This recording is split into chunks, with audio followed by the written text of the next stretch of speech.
నమస్కారం. నేను డాక్టర్ అర్చన. మిమ్స్ హాస్పిటల్లో సైకియాట్రీ విభాగంలో ప్రొఫెసర్గా పనిచేస్తున్నాను. ఈరోజు మనం మద్యపానం అనే వ్యసనం వల్ల ప్రజల్లో ఉండే అపోహల గురించి మనం తెలుసుకుందాము. మద్యపానం వ్యసనం వల్ల ఎంతోమంది కుటుంబ సమస్యలు, ఆరోగ్య సమస్యలు, ఆర్థిక సమస్యలు, మరి రోడ్ ట్రాఫిక్ యాక్సిడెంట్లో ప్రాణాలు కూడా కోల్పోతున్నారు.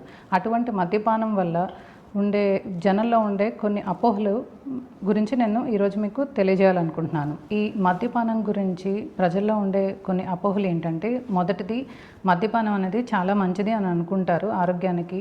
కొన్ని పేపర్లో కూడా చూస్తూ ఉంటారు, అది హార్ట్కి కొద్దిగా మోతాదులో తీసుకుంటే మంచిది అని అనుకుంటారు. కాకపోతే మద్యపానం అనేది ప్రస్తుతం ఉన్న WHO గైడ్లైన్స్ ప్రకారము కొద్దిగా మోతాదులో తీసుకున్నా కూడాను ఆల్కహాల్ అనేది ఆరోగ్యానికి ఎటువంటి పరంగానూ మంచిది కాదు.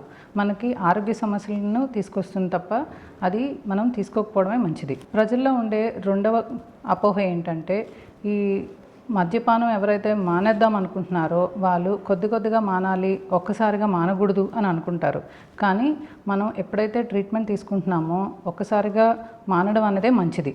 మనం తప్పకుండా మానగలుగుతాం. ప్రజల్లో ఉండే మూడవ అపోహ ఏంటంటే, ఈ ట్రీట్మెంట్ తీసుకున్నప్పుడు ఎవరైతే పేషెంట్ కానీ వాళ్ళు ట్రీట్మెంట్ తీసుకుంటున్నారో వాళ్ళు చనిపోతారో అని అనుకుంటారు.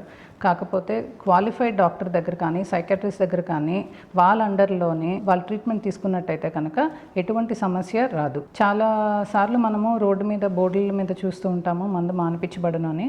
అటువంటి వాళ్ళ దగ్గర మనము ఒక్కొక్కసారి మోసపోతూ ఉంటాము. అటువంటి వాళ్ళ దగ్గర మనం ట్రీట్మెంట్ తీసుకోకపోవడమే మంచిది. మీరు ఈ క్వాలిఫైడ్ డాక్టర్ దగ్గర కానీ, డిఅడిక్షన్ సర్వీసెస్ దగ్గర కానీ, ప్రధానమైన హాస్పిటల్స్లో కానీ చికిత్స తీసుకుంటే తప్పకుండా మనం మద్యపానం నుంచి బయటపడగలుగుతాం.